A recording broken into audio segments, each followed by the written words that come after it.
guys, my name is Stephanie Brown and you're watching Creative Guzzle. This is a special episode because tonight I'm going to be talking all about Nethergate. For those of you who don't know, Nethergate is a ghost movie that I've been writing. I've mentioned it a few times in previous videos, but now it's time for a full video about it. This is going to be almost like a pitch video, so it's going to be longer than usual, but I'll try to keep it as spoiler free as possible. Let's do this.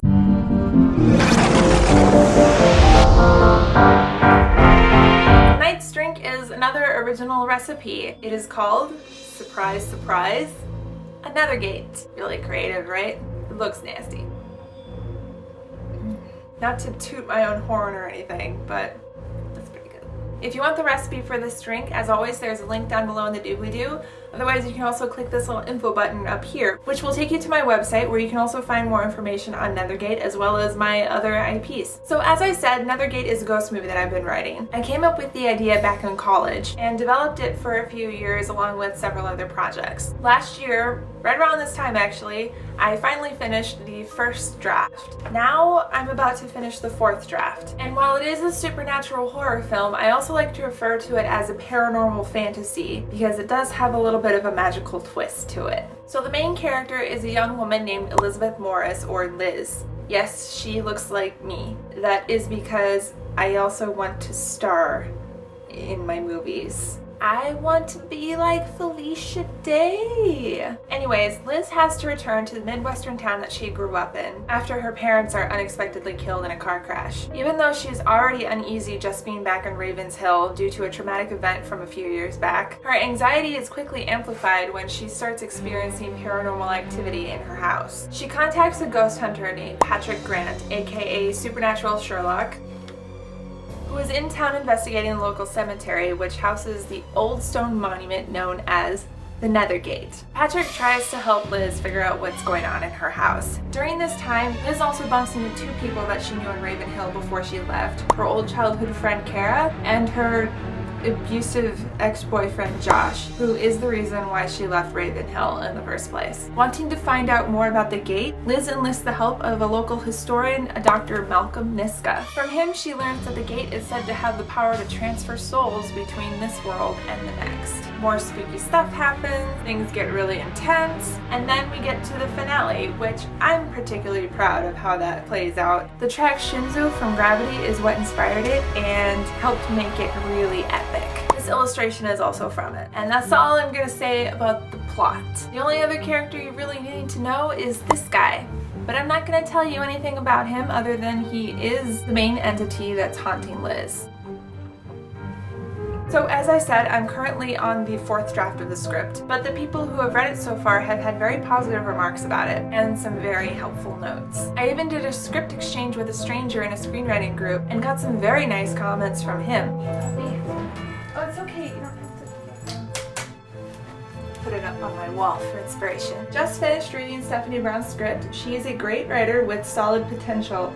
Although her genre is not one that I normally read, she kept my attention throughout with a good story. And that was just on the first draft. Alright, so how about I stop talking about the script and actually share with you a little excerpt from it. And because I'm a dork, I read out the description parts in an accent. Sorry, not sorry. Check it out. Exterior cemetery, day. Patrick walks through the tombstones to the archway, Liz following behind him. This is our first up-close look at the gate. Now we see there is a metallic swirling pattern inlaid into the stone. No one in town seems to really know where it came from. It's just here. A big mysterious hunk of stone.